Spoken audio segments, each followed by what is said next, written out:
Let's talk about technological unemployment. What is it?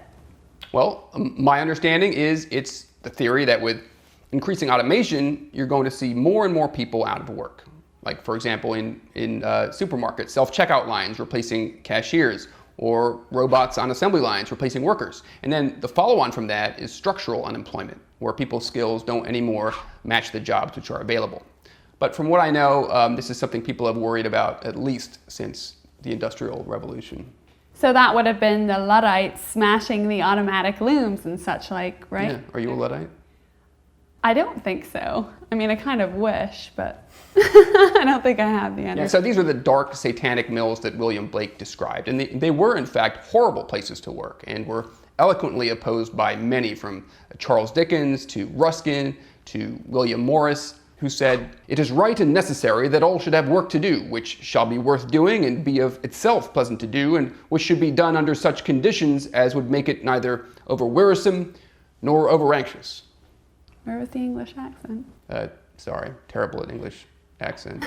I think there was also an aspect to it of the disappearance of a craft like weaving, which took a certain amount of skill. To be replaced by a machine must have been completely devastating. And similarly today, whether it's grocery store workers, truckers, warehouse workers, assembly line workers, those people whose financial security, not to mention their sense of self-worth, is being threatened by the impacts of automation. It just seems that there is something plain wrong about people being replaced by machines. Yeah, I think there is a kind of technological utopianism that imagines a world where people don't have to work as hard and there's more time for leisure. This is the idea that work is a curse, or as Tocqueville described it, a disease. But I agree with you that a world without work is more of a nightmare than a utopia, because what do you replace it with? One of the best and most horrifying Pixar movies ever was WALL-E. You ever see that? No. You should watch it. It's really good. I should. But it has robots doing all the work, and it has humans as these gigantic immobile babies, like floating around on these sort of rocket chairs, and they're drinking nutrients or like milkshakes out of sippy cups. and to me, that's worse than unemployment. It's horrifying because it's not what we are made for. Human beings are hardwired to create and to work hard.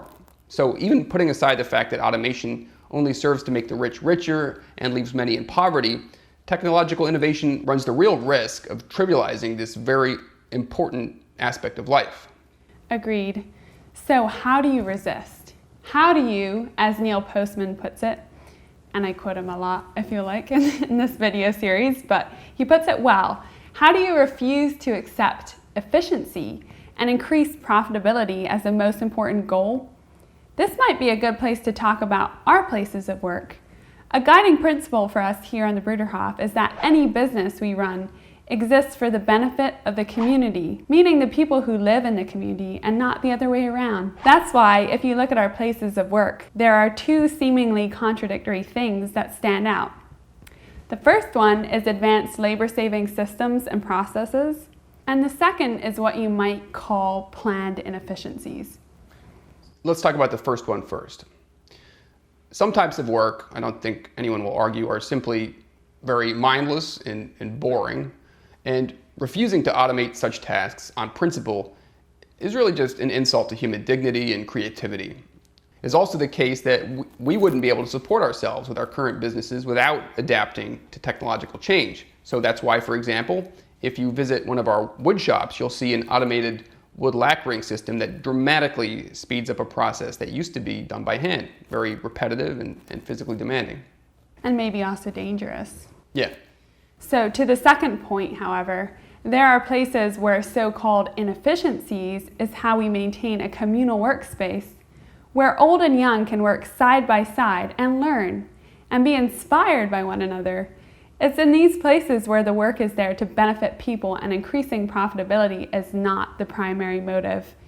You can also see this in the way the assembly line is broken down into discrete tasks, which allows for all members of the community to come in at one time, whether they're office workers, medical professionals, or whatever, and enjoy fellowship and working together, which is just as important as worshiping or enjoying leisure time together. And these discrete work tasks are work literally anyone can do.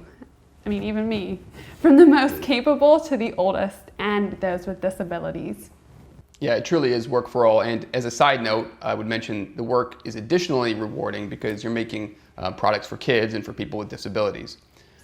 But two, because people in management and people on the assembly line both aren't getting paid, because one of our vows as members is to give up money and property, there's really no incentive to make the businesses bigger than they have to be, and a great incentive to make the workshops places where anyone, be it folks with disabilities, short-term guests, or whoever, can find a job and be part of the team.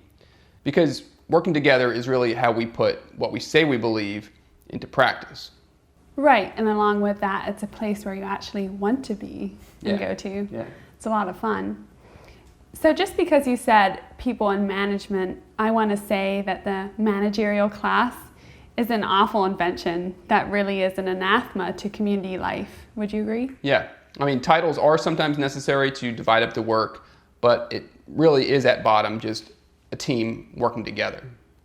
And that's really the answer to the problem, I guess you could say, of technological innovation that replaces people. There's nothing wrong with it as long as it's in the context of a narrative whose theme is restoration of dignity, overcoming of injustice and inequality, as opposed to seeing technological progress and improvement as the highest good. And that, in essence, is the Christian narrative. Well, that's all for this video, and we'll see you next time. Rich, I really think we should talk about, we've talked a lot about problems with technology, but maybe we should also discuss alternatives. Alternatives? Yeah.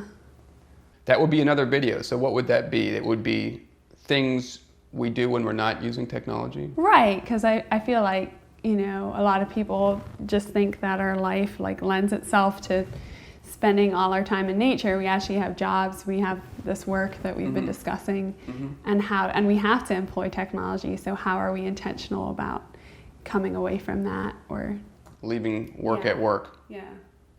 That's the topic for another video.